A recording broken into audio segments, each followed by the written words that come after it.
Avant que vous regardiez cet épisode, je voudrais que vous vous abonnez à la chaîne, partagez, likez. Ça m'aiderait au référencement sur les vidéos longues.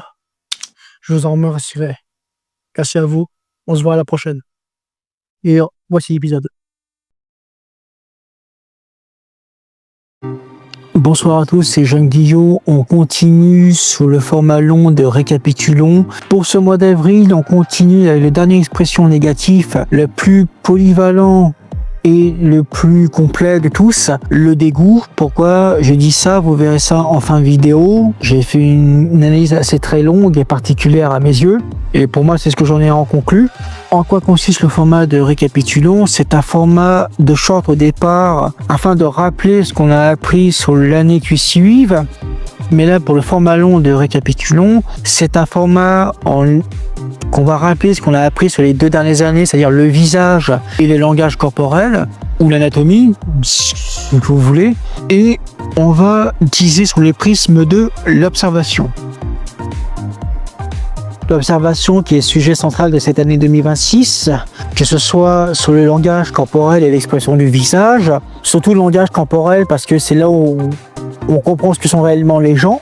Le langage corporel te révèle qui tu es réellement, que l'expression du visage, même aussi ce que j'ai découvert au fil de mes recherches et de mes connaissances sur le neurodéveloppement, qui est un sujet que je m'intéresse beaucoup. J'ai compris que même au niveau du ton de la voix, tu peux ressentir ce que le mec pense. Je sais pas si je suis le seul, mais depuis que je fais ça, à chaque fois que j'ai des entretiens pour un travail ou pour des propositions de projets, j'entends ce que dit la personne, j'observe son comportement et son langage corporel. Et à chaque fois, je peux choisir avec qui je peux bosser, avec qui je peux pas bosser. Ouais, si le projet est intéressant et que la personne est malveillante, je fais le projet jusqu'au bout, je cherche pas à me lier d'amitié avec cette personne, je préfère qu'on reste en relation professionnelle. Et c'est à ce moment-là qu'au fil du temps ou des mois, tu sais ce que sera la personne réellement. Et à la fin, c'est pour ça que j'ai fait ce format de récapitulons, pour vous former aussi sur le langage corporel. Je sais que c'est très peu, mais au moins c'est un atout, c'est nécessaire. Et ce qui m'est arrivé récemment là-dessus, de toute façon je me fiche, je choisis plus des gens pour des compétences, pour des projets qui m'intéressent, qui peuvent faire m'évoluer sur ma carrière professionnelle pour les années qui viennent. Mais parlons du sujet du dessin, sur le thème du dégoût, commençons par l'expression du visage. Le dégoût. 4e série d'expressions émotives négatives et le dernier. Complexe à le dessiner pour moi encore aujourd'hui. Auparavant, on utilisait le dégoût pour les éléments toxiques ou dangereux, ou parfois visuellement. On croit que c'est beau, mais le goût laisse la désirer quand on le mange. D'où le terme dégoût. Aujourd'hui, on peut représenter le dégoût par un complexe de supériorité sociale et culturelle. En gros, être un gros raciste déguisé.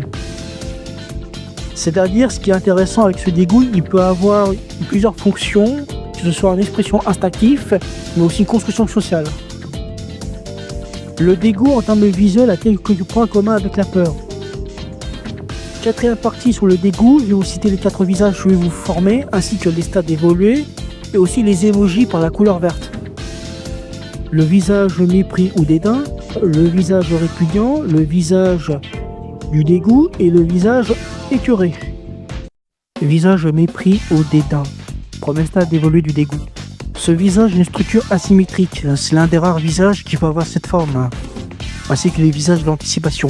C'est très discret visuellement, afin de nous montrer notre complexe de supériorité envers quelqu'un ou quelque chose. Il y a aussi une réaction défensive, du genre insulte. Pour la structure asymétrique de cette face, c'est en coin de la bouche appelé le tic qui fait apparaître cette expression. Pour le regard, ils seront fixes, donnant un jugement négatif. Les sourcils peuvent être relevés, marquant une certaine scepticisme voire interrogatif. Pour le reste du visage, ça sera détendu. L'émoji vert du mépris ou dédain, vous faites 2 points noirs pour les yeux, un courbe au-dessus et un triangle rectangle pour la bouche.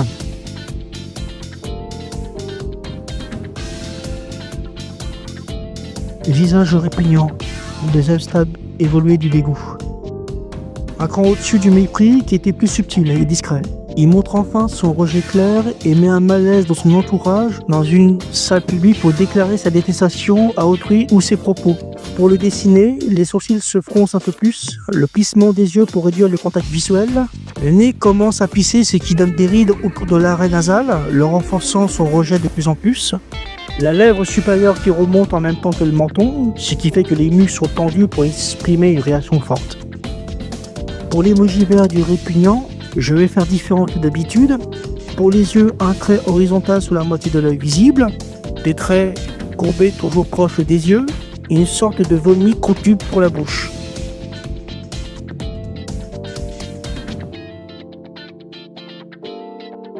Visage du dégoût, troisième stade évolué et quatrième expression de base de manière négative. C'est une réaction naturelle et instinctive aux odeurs nauséabondes et aussi à des aliments qu'on n'aime pas. Voire, quand c'est appétissant, quand on le mange, on est écœuré par le goût. Très difficile à le faire. Déjà, commençons par les yeux fermés bien droits, pour éviter avec les sourcils froncés, bien entendu, pour le rejet. En accumulant ceci, je dessine l'entièreté du nez qui plisse pour la réaction subie. Et je finis avec la lèvre supérieure qui remonte la mâchoire comme une lettre V mais à l'envers. Pour l'emoji vert du dégoût, les traits horizontaux des yeux et obliques des sourcils qui se rapprochent. Je fais des lèvres avec le menton au-dessus comme un cercle ovale.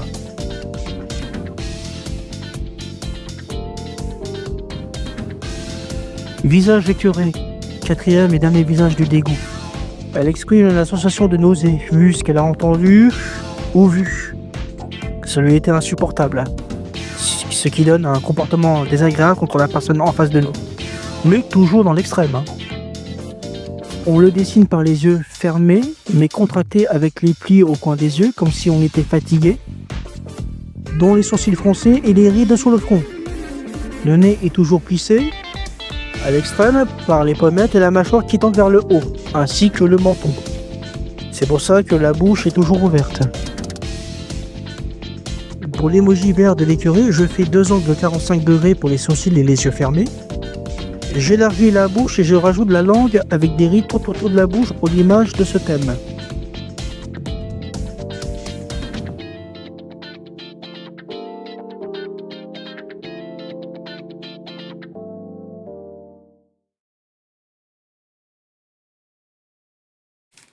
Si le contenu vous aide, pensez à lâcher de petits pouces en l'air. Allez, on continue. Le dégoût, catégorie instinctif et négatif, c'est l'un des 3 expressifs avec l'anticipation et la confiance avant une structure faciale différente. Pour rappel, j'avais fait une théorie que le dégoût fait partie des 3 catégories expressifs, c'est-à-dire l'instinctif, l'émotif et le développement.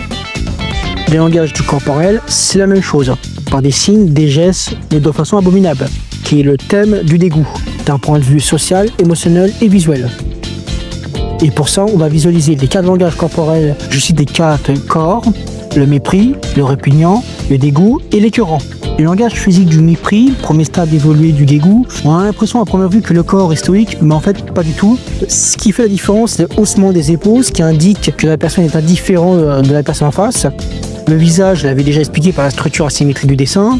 Si on zoome, les petits gestes de la main avec les bras croisés pour dire vulgairement du balai, et on ressent une distance avec une désintérêt de la personne, et en étant émotionnel, un complexe de supériorité, dû à son statut social ou à un suprémacisme racial ou civilisationnel.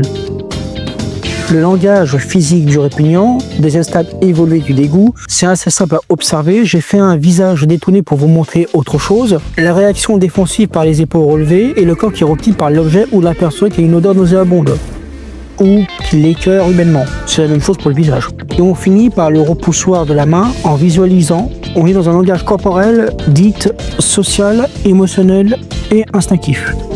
C'est ce que j'avais précisé auparavant. Le langage corporel du dégoût, troisième stade évolué de celui-ci, quatrième langage corporel de base et dernier négatif. Comme on le lit déjà, on se met des objets, de la nourriture qu'on lui envoie par les 2 mains repoussant ou une seule main et l'autre devant la bouche. On peut avoir le corps porché ou reculé dans les 2 cas. Tellement l'intensité de l'odeur fait la différence ou combien de temps la personne va le supporter. Et c'est là la différence corporelle entre les répugnants et le dégoût. Les dégoûts a deux façons de visualiser, c'est le constat que j'avais déjà fait auparavant. Le langage corporel de l'écœurement, qui est très évolué du dégoût, on est toujours dans l'extrait, il s'en va, il ne cherche pas à comprendre, soit en s'éloignant de l'odeur et de la nourriture qui infecte, là c'est le corps qui dit que ce n'est plus la personne, les deux mains devant la bouche et le nez en évitant de vomir, on ressent le malaise de cette personne et la fuite de la source de son écœurement. Mais si je donnais dans un contexte social, il fait la même chose, sauf qu'il s'en va directement. Tous les stades évolués du dégoût peuvent marcher socialement, émotivement et instinctivement. En fait, ma théorie sur le dégoût me confirme que j'avais raison.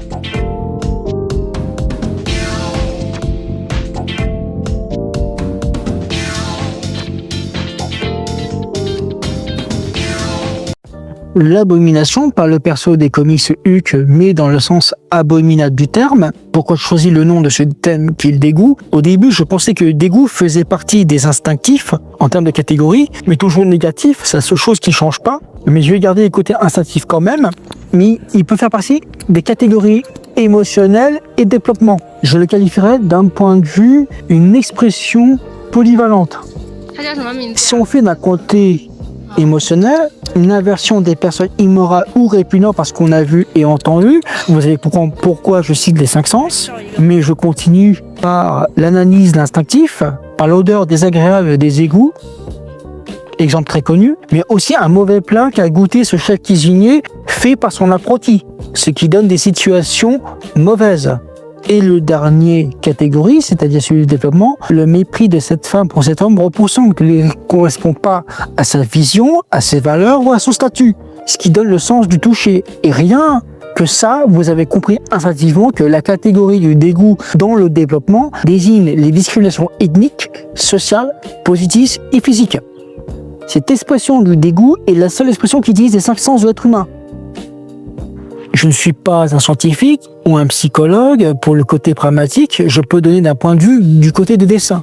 Je dissocie l'émotion psychologique ou neurodéveloppement, comme vous voulez dans les commentaires, par le côté synthèse instinctif, d'où le mot expression pour parler particulièrement de l'observation. Je voudrais être clair et précis pour pas avoir des problèmes. Au niveau des expressions du visage et des langages corporels, il n'y a aucune différence. C'est le niveau de l'intensité qui fait que le dégoût est comme ça. Autre expression qui n'a aucune différence sur le visage et le langage corporel, le neutre. Sauf que le neutre n'a qu'une seule évolution, c'est la mort. Autre théorie de cette intensité, c'est celle du dégoût, il y a une violence qui n'est pas du tout assumée, une tristesse par le potentiel gâché et une peur de l'inconnu. Pourquoi je dis ça ? Car le dégoût n'est pas une expression unique, mais une fusion des 3 émotions, celle de la colère, la tristesse et de la peur. Une fusion avec 3 expressions. Théorie très personnelle que j'avais expliquée dans la formation, comprend les expressions sur la partie diffusion. Par exemple, ce jeu-là a du potentiel, il est en train de la gâcher parce que vous êtes en colère, parce qu'il n'arrive pas du tout à s'en sortir. Bon, mais il se gâche sa vie par rapport à ça, triste pour lui parce qu'il ne sait pas ce qu'il est capable de faire, et peur parce qu'il va finir très mal. Même on ne sait pas ce qu'il va finir dans l'inconnu. Il y a beaucoup de... Ce que j'ai remarqué au fil des années, au fil de mes analyses, j'ai vraiment remarqué ça, que ces personnes qui ont du dégoût pour exemple, ont ces 3 expressions-là. Voilà, dites-moi dans les commentaires si vous avez ce sentiment, cette théorie, mais je voulais la partager. Je ne m'attendais pas à cette longueur de vidéo quand même. C'était pour tout dans cette vidéo podcast sur le dégoût.